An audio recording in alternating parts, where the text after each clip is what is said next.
This is our little jester guy from New Orleans. I'm sure you've been to New Orleans, and yes, I have. You may or may not be familiar with this beverage, but he's serving a different role now, different purpose. Okay. What was the beverage, out of curiosity? It's called the Jester, and it's a nasty thing. Just leave What's in it? I don't know. I don't have no idea what's in it. It goes down easy and comes back up hard. One of those things, yes. Yep. So with that, we're gonna, sorry, Mom. We're gonna go through these and pick some random questions. Oh. See how you respond on the fly. I don't know what they are, and you don't know what they are. So we're gonna start with the first one. All right. We're gonna see what Bonnie Bernstein thinks about. What role does social media play in your life, and how do you feel about this? It's a blessing and it's the devil, and I accept it for what it is. Do you want me to? Are these like rapid fire things? We can do some rapid fire if you're feeling it that way. If you have anything you want to expound on, like by all means, let her rip. On the positive side, social media is a place where you can share your thoughts, build community, and do a lot of good.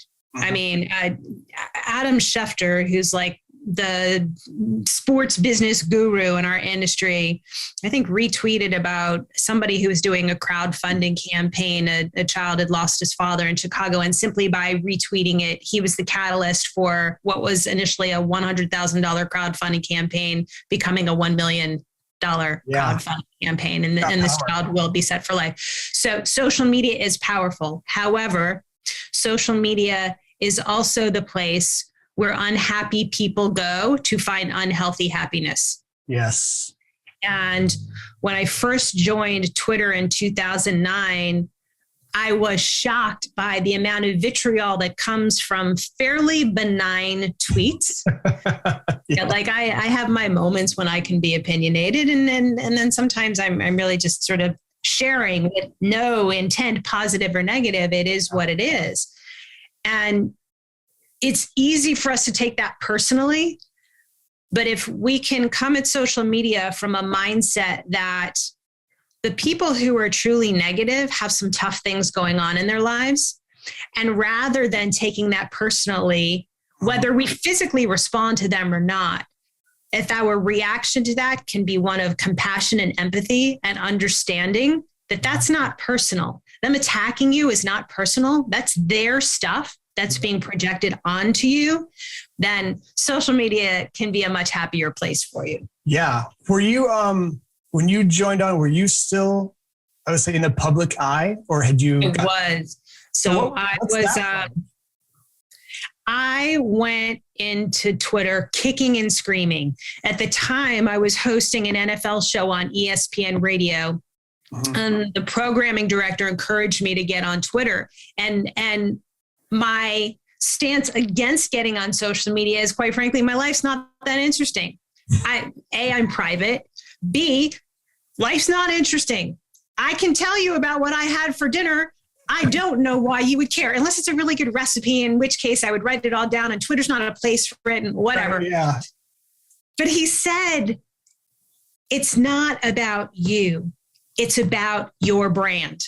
And if you're trying to build audience for a radio show, there's no better, more effective way to scale than to let people know who you're having on the show that day, what you're talking about on the show that day, and to create an interactive element to your show that gives your audience a sense of ownership, like their voice matters. When people feel like they're included, when people feel like they have a voice and it's a show, and they're getting their name in the spotlight, or they're getting on the air by, like calling up and making a comment, or if you are taking one of their questions that they posted to you on Twitter and putting it out on the airwaves. Yeah.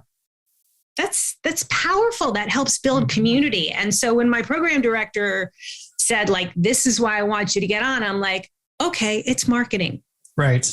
Yeah. And I've become a little more open about sharing things with my family, because my family is really more important to me. I'm super private about relationships. You will never see me post about a relationship, because there's a reason why things are, they call it your private life for a reason. Yep.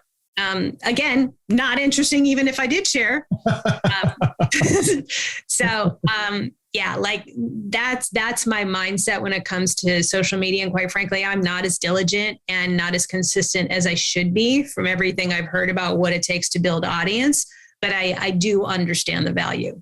Yeah, I completely agree with the last two things that you said. I understand the value, and I'm also not as consistent with it. It's hard. And well, we're not from that generation, right, Matt? Like my niece, your daughter, they grew up with devices in their hands. They grew up to access via the internet, via their Wi-Fi that we simply never had. They are digital natives. They are social natives. Mm-hmm. They came out of the womb thinking, part of what I do in life is always tell everybody else what I'm doing.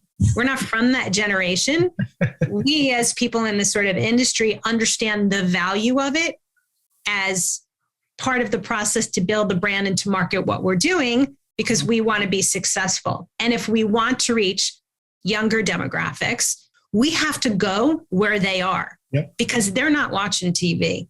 No, they're on YouTube. Different. They're on Snap. They're on Instagram. That's where they are. And so that's where we need to go to pull them in and be part of our world. Yeah, that was good. I love that. I could talk about social media for a long time, but we won't. Me too. We'll see what else we have in the All right, pulling out of the jester. What 3 albums should someone listen to if they want to understand you? Oh, gosh. The albums. Oh, good. Albums? Are we back into vinyl? I hear vinyl sort of like coming back in. Hey, it's coming back. Maybe it never left. This isn't an album, but 3 songs or artists. Can an app be it? I actually think that would be what 3 apps would you talk about that would be represented? We'll tweak it. What 3 apps What 3 apps? Yeah. ESPN, shocking. It's like literally the first thing I open in the morning. Like when I get up in the morning, I'll like read through the headlines and then I'll go down to the audio section and I'll listen to like Keyshawn, J, Will, and Max, or listen to Greenie. Like that's just part of my morning process when I'm getting up and stretching, going to the gym and all this sort of stuff.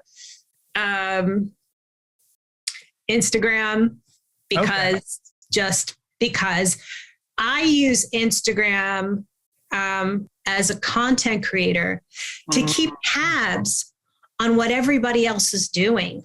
Like there's an account, I think it's called like Camera Tricks or something like that. And they actually go through the process of what they're physically doing with a camera, because now there are all these creative agencies that can literally shoot and edit ads on an iPhone or on an iPad.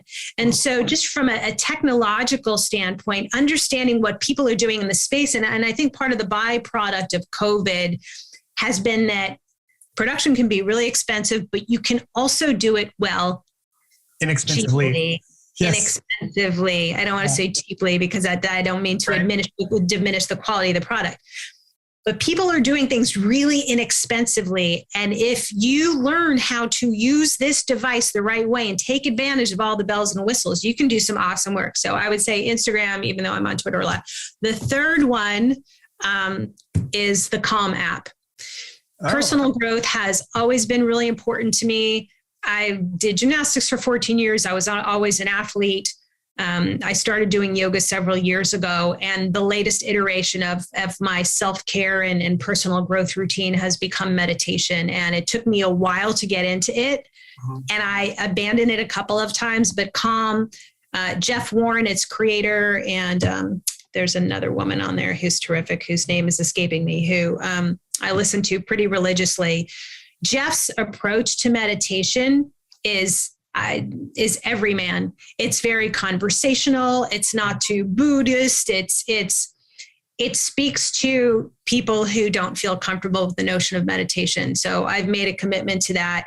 It's easy for us to talk about strengthening our muscles to be good at what we do physically, but this muscle up here is equally as critical to just thriving in life. And so, thank you for letting me do a little small adaptation to the jester question. I like it. So we've got ESPN, Instagram, and Calm. So there you go, folks. All right, we'll do one more. One more, okay. And we'll see what we have here. I love this idea that you have. It's so creative. Go figure. Ooh. If you could trade lives with someone for one day only. Condoleezza Rice. Really? So easy. So easy. Okay, I want to hear about this one. Tell me why. Not that I don't disagree, because she's fascinating, but that was really quick.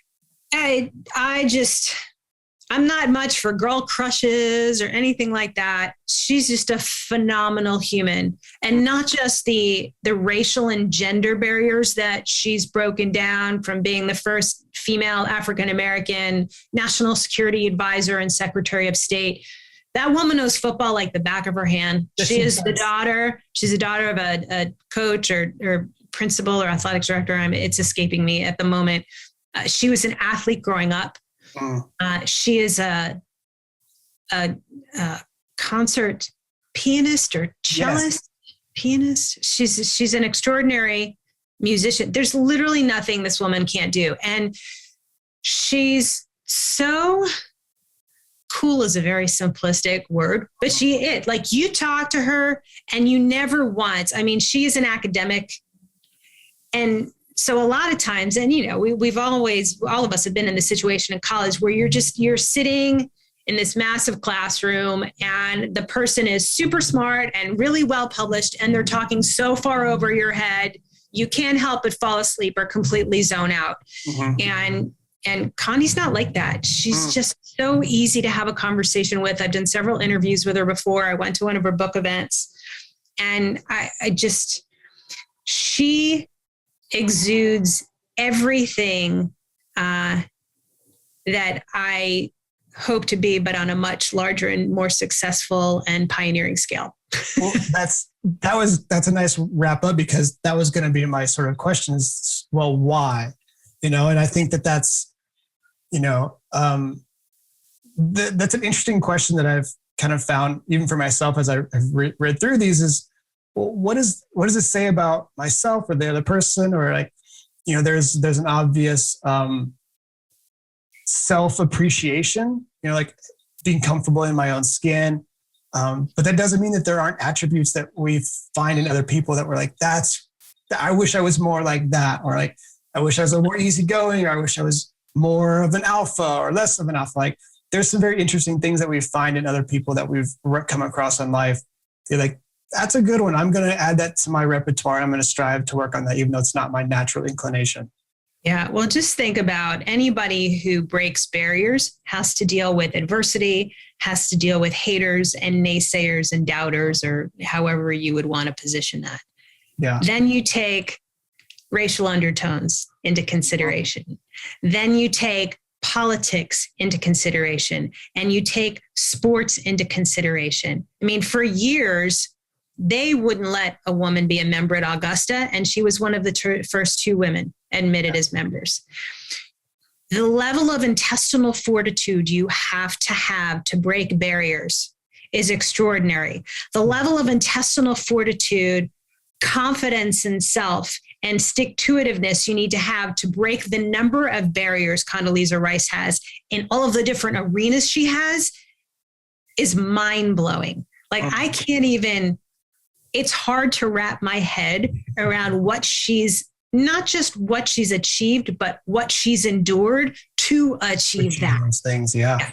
And so if there was some way I was able to just do like a girl swap, I'm sure probably wouldn't be of interest to her, but I'd be like totally down for it. Right? Yeah. I have to talk to the man upstairs about that one. Hey, can you work that one out somehow? Hi. Right. That is a great one to end on. This was a lot of fun. And I'm going to do my best to stick to making these short and digestible for everybody. So, I think someday we'll come back and do a long one, because there's so much here that Well, thank you for having me. Thank you for everything that you and your team do. And it's always amazing for us to collaborate on projects, and you really do. You know how much I appreciate you, because you make a challenging process fun. And to your point, you do an incredible job being understanding and patient with clients, because getting to the finish line can be a lot more challenging when it comes to all things creatives than you might imagine. And I really appreciate you. So thank you for having me on. Yeah, awesome. And before we let you go, one last thing. Is there anything you want to plug? Did I lose you?